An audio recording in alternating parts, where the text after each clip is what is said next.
Yo,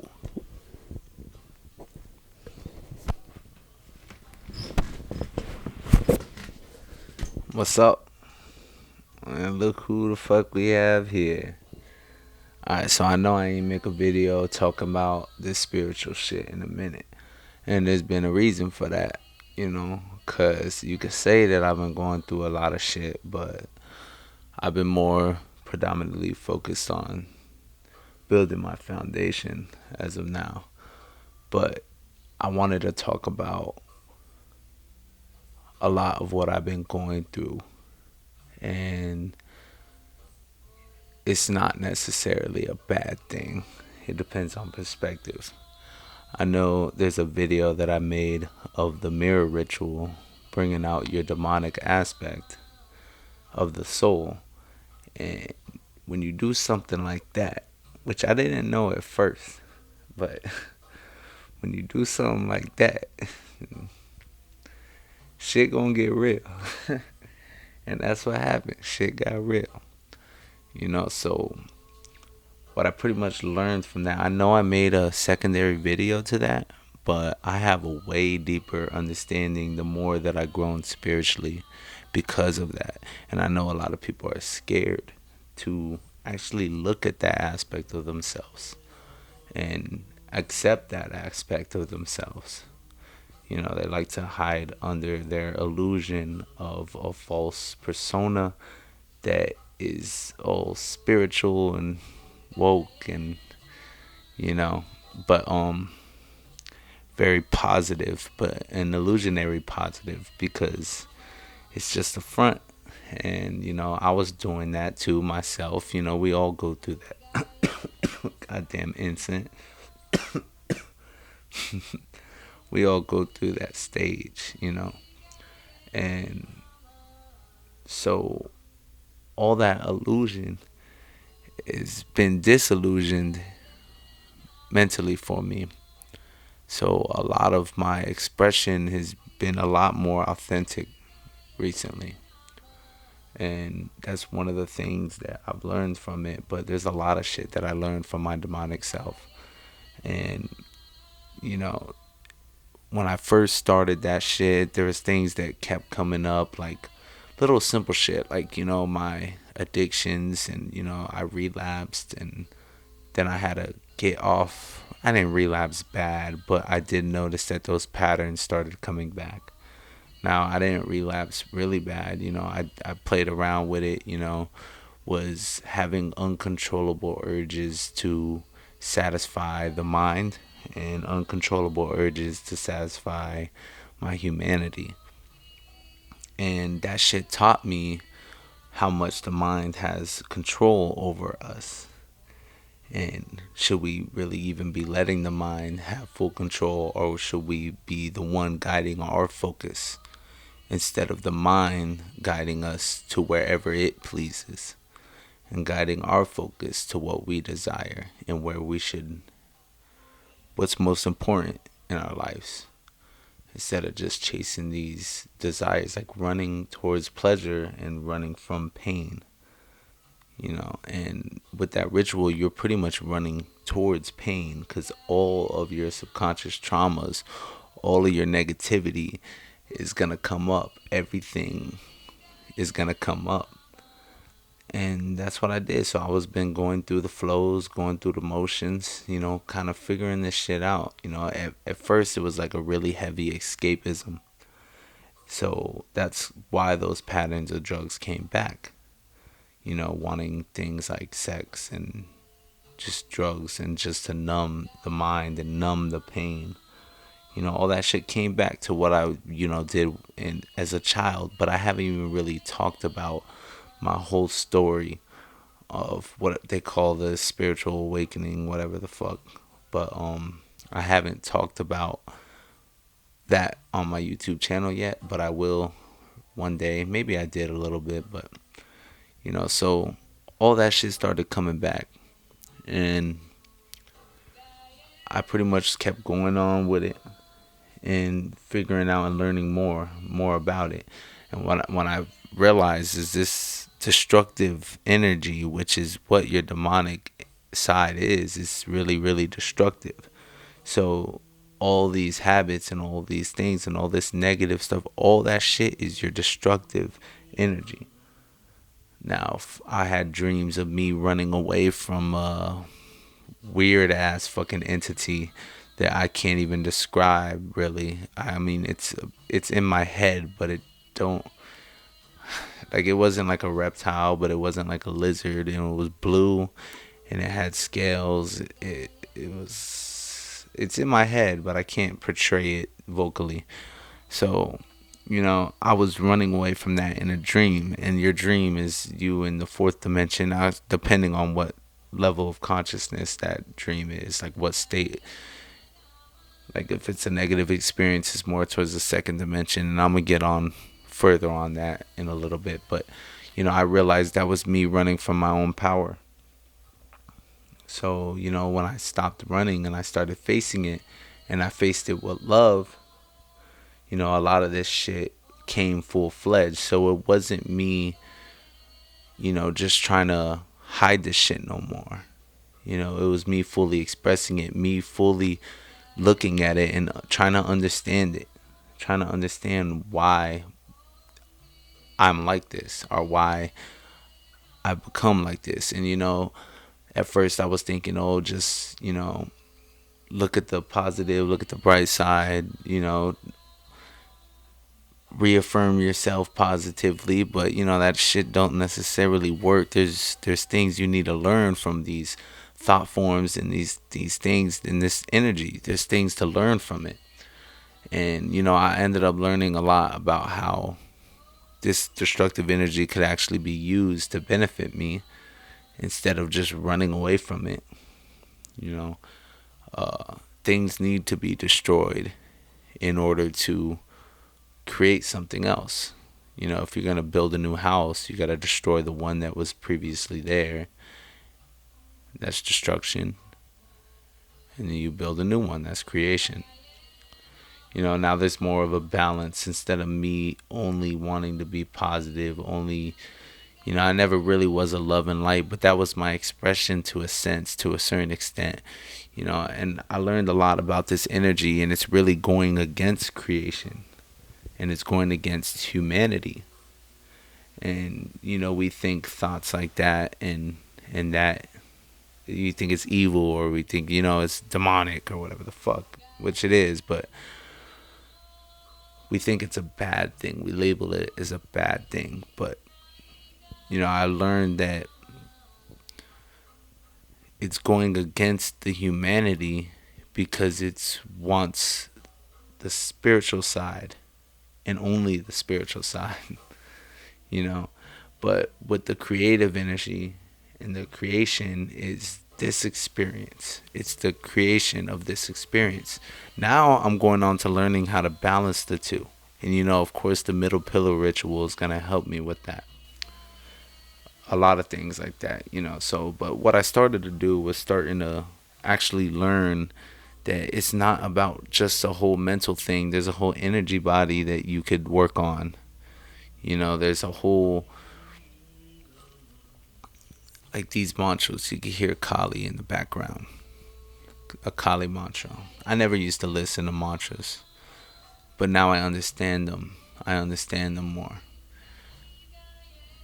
So these gods aren't necessarily something to worship. You can if you want to, but they're there helping me and guiding me. And Kali is one of the biggest ones. You see her, she's the goddess of destruction. Well, and also on a lot of her imagery, she's cutting off someone's head. Yeah, that symbolizes the ego. So she's cutting off the ego, the mind, your humanity.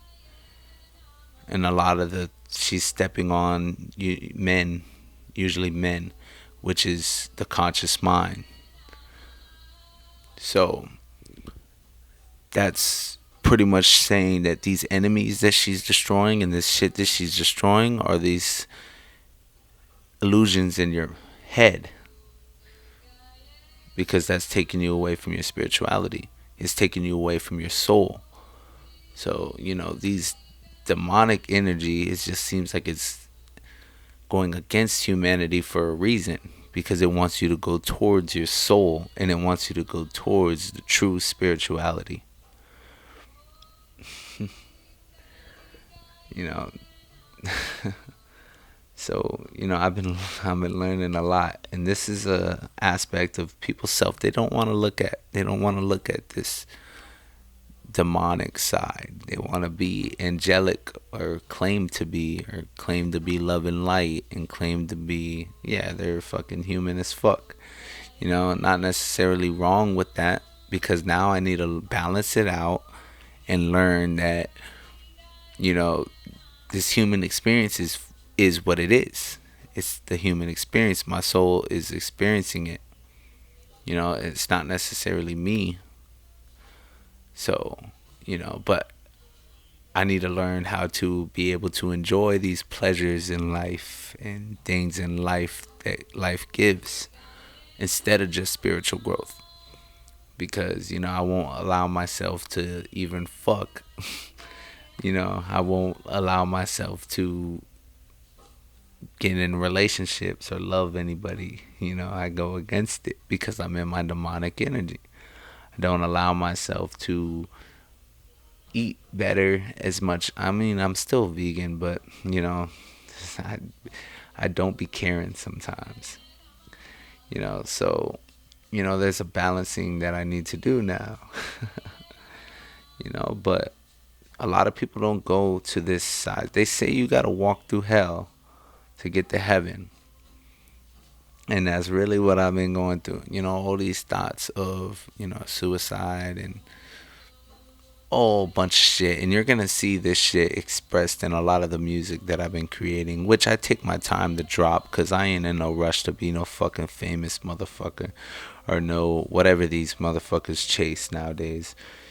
So you guys will see this expression in the music, and this is highlighting this demonic energy that everybody has within them, but they would like to point out the flaws in others to make their illusionary self feel better than those who they claim to be the negative, or the dark, or the evil, or fucking the devil, whatever the fuck level of consciousness you're coming from.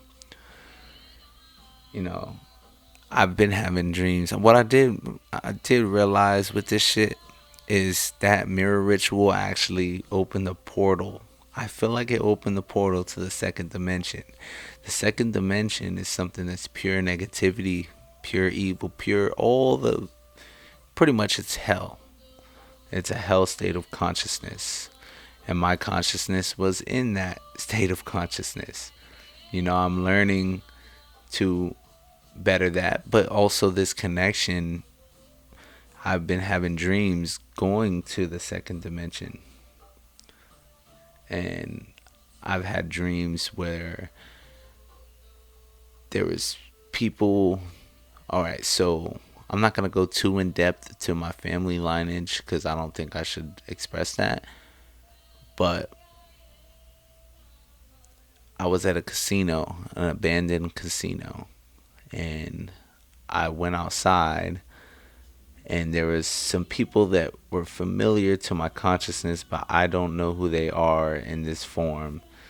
Like, I don't know exactly who they were, but there were faces that were seemed familiar to my soul.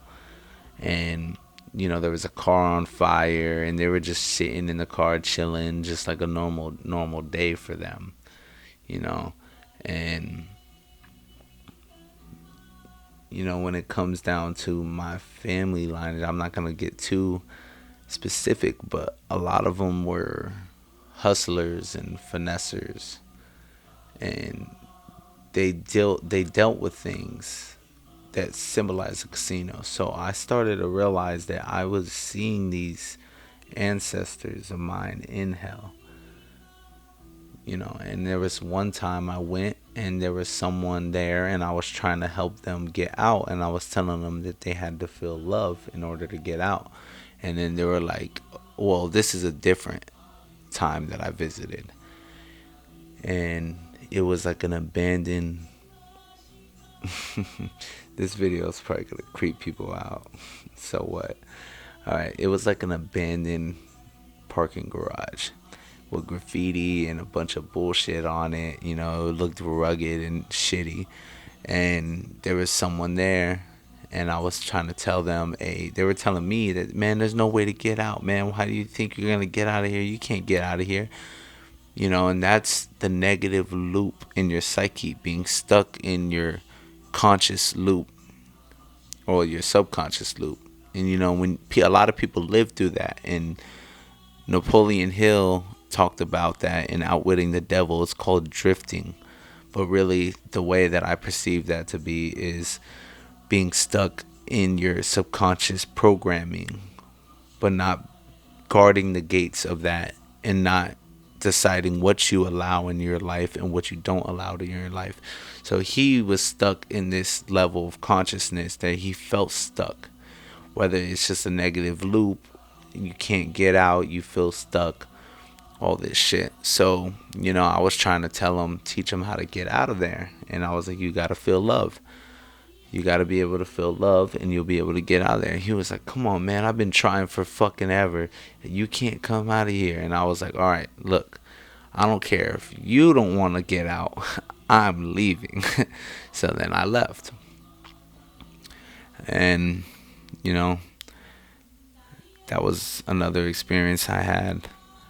And, you know, so I technically opened the portal to hell. You know, I've been dealing with a lot of negative thought forms and negative shits, and I've been even experienced my own negative loops, which was way more intense than I ever thought it was. But that's because I brought everything out of my subconscious into my conscious mind. So I literally went to hell. I went to the own hell in my psyche and brought it up to my conscious mind. So, you know, I get thoughts of, you know, suicide and killing and death, and a lot of death. um, like selling your soul. And then now another experience that is actually in this dimension, in this realm. I was talking to my homeboy, teaching him how to manifest with sigils. And I don't have a video on sigils, but there's a bunch of things you can find out if you look. But I was teaching him how to manifest with sigils. And this girl walked by. We were on my porch at my house. This girl walked by. And she walked by. It was nothing. I didn't even think twice about it. Then she walked by again. And when she walked by again, she just started crying in front of my house. And then she was talking about killing herself. Talking about, it's never going to stop. It's never going to be over. I'm never going to get out of this. I suck. Why would anybody want to, you know, she was stuck in this loop of pure negativity. You know, and I seen this as a physical manifestation of that realm, literally in this realm. This was real. Like, this is real life. Like, if my homeboy was here, well, what we consider to be real, I'm talking about, this is in the third dimension. This was in this realm of existence. This wasn't in a dream state. This wasn't in, you know, this was in this realm. Then she come up, she was like, oh, we started to like befriend her, but I knew that there is no way to help her in any way, shape, or form besides giving her certain seeds of things that help me. You know, like, your mind is not necessarily you. You don't have to identify with your mind. You don't have to take action on what your mind's saying. You control this shit, you know. And telling her, you know, find things to love, find things to appreciate in life. And then she started doing that. She started saying, oh, I like cats, I like dogs, you know. And then she started kind of laughing because my homeboy, she said she was going to kill herself. And my homeboy was like, or she's tried to kill herself multiple times. I've been through the same shit since I was young, you know. Intentionally trying to overdose and shit, you know, back when I was younger. But, you know, he was like, well, you're obviously not too good at it. She started laughing, and see what we were doing is bringing her to a higher emotion, because that higher emotion is going to get you out of that state and get you out of that loop. I feel like the camera stopped. I'm going to go check and see.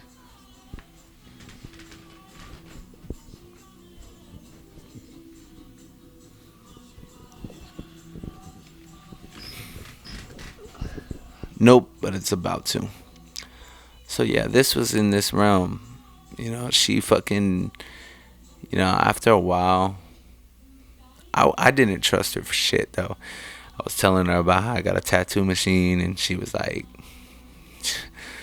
"Oh, do a tattoo on me," and all this shit. And I'm just looking at her like, "Bitch, I am not touching you."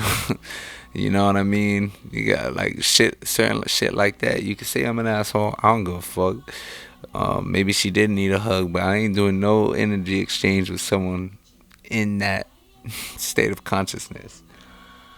I could pick up. Of course, I have my protection. But at the same time, I'm just like, man, I ain't risking it. I ain't. Someone was telling me, man, don't risk it. Don't, fuck all that. So, you know, uh, I just didn't want no energy exchange. And if she's going through that, I didn't need that energy on me. I'll help her from afar the best I could. I will give her a state of consciousness that hopefully she could decide on her own. She could only help herself. And I know this based on my own experience. I could only help myself. Even if somebody told me everything that I needed to know to help me get out of that state, it's up to me if I'm going to take action on that and actually decide to utilize that for myself. Did she or did she not? Who knows? One funny thing about it though, she had a big ass dagger like this big. And she's over here talking about killing herself. Like, you would think, bitch, she would probably try to kill us too, bitch.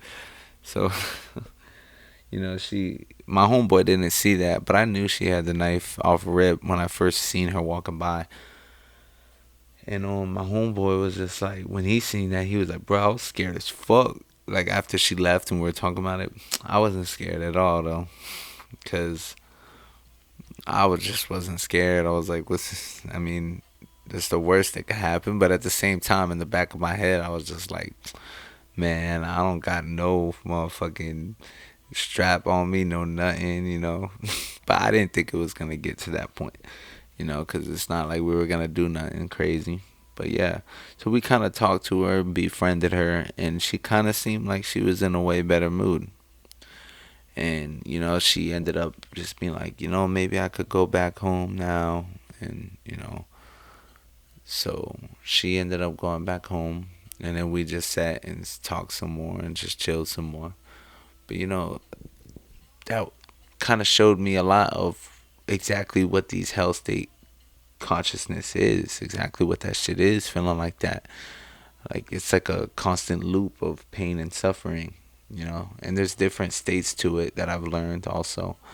But I shouldn't make this video too long, but I'm just talking about a lot of the experiences that I've been going through. So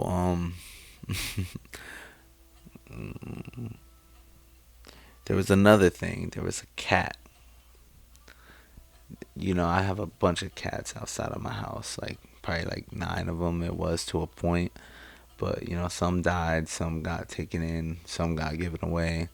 But there was one cat that I never seen before, and he looked like mangy. He looked almost dead. What I would say, like the Hell State cat. But when I seen him, I was trying to help him. I was trying to give him food, but I fucked up because I was trying to capture him. But I know he was probably scared. He looked like he's been through a lot in his life, and he's really, really traumatized. And I thought he was scared.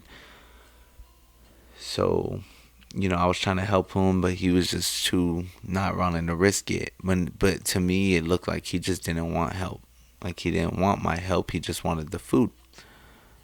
Now, I wasn't able to help him. I was trying to take him to the Humane Society or something, or the pet vet place, and like get him all fixed up and help him out, so he could be living his life good again. But he didn't want my help, it seemed like, and I see everything that manifests in your physical because, the subconscious mind makes up your reality. So, I seen that as me, and that cat was showing that aspect of me that don't want no fucking help from anybody. Someone could come up and try to love me and I would not accept it. I would reject it. But that goes back to the demonic energy, So, rejecting love, rejecting creation, rejecting life, you know. Shit. I know this is just an energy I am in. And, I got these tattoos. On my left fist is pain. And that goes into the tree of life.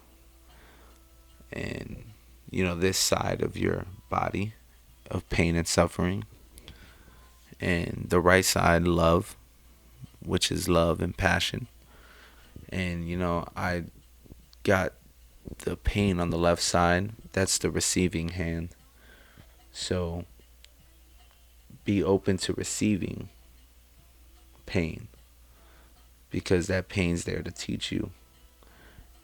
And being open to receiving that pain, you could turn it into love. And my right hand's my predominant hand, so I take action with this hand. So it says take action through love.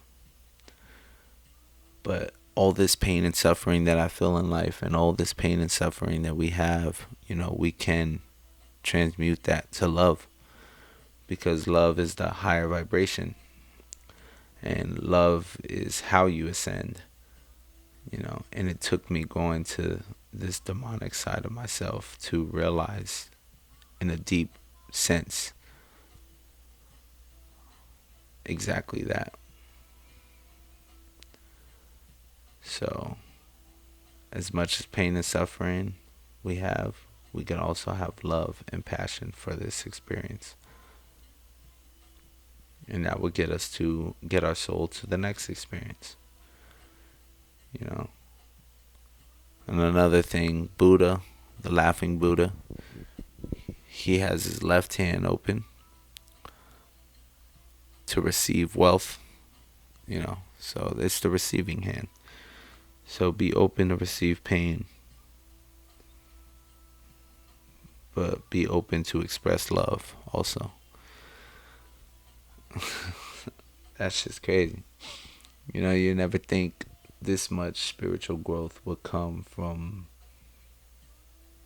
the darkest aspects of your soul, the aspects that we reject in ourselves and refuse to look at and refuse to experience, and these aspects that we run away from. Even my mom says that, you're not as compassionate anymore or loving anymore. Like I'm grumpy, but this explains it. Is she gonna see this? No. But I know that this ain't the end. I know that as much as I've been learning, I know that I'm studying this for a reason. How many people would directly send themselves to hell? And if this is happening in my spiritual journey, I know that I'm meant to get to the other side. So there's no giving up. And I understand those thoughts in my mind aren't necessarily me. Of course, it goes to doing these mantras, listening to these mantras, repeating them, reprogramming my subconscious, feeling love, learning how to accept love again in my life, unblock my heart chakra, unblock all things, and balance both sides of the pillars down to the middle. But yeah, that should be enough. And I know this shit's gonna cut off soon, if it didn't already. But that should be enough. Thanks for watching chaosfiji. Fucking whatever the fuck, whatever the fuck I do on YouTube. But I got some other videos coming out too. Some more human stuff.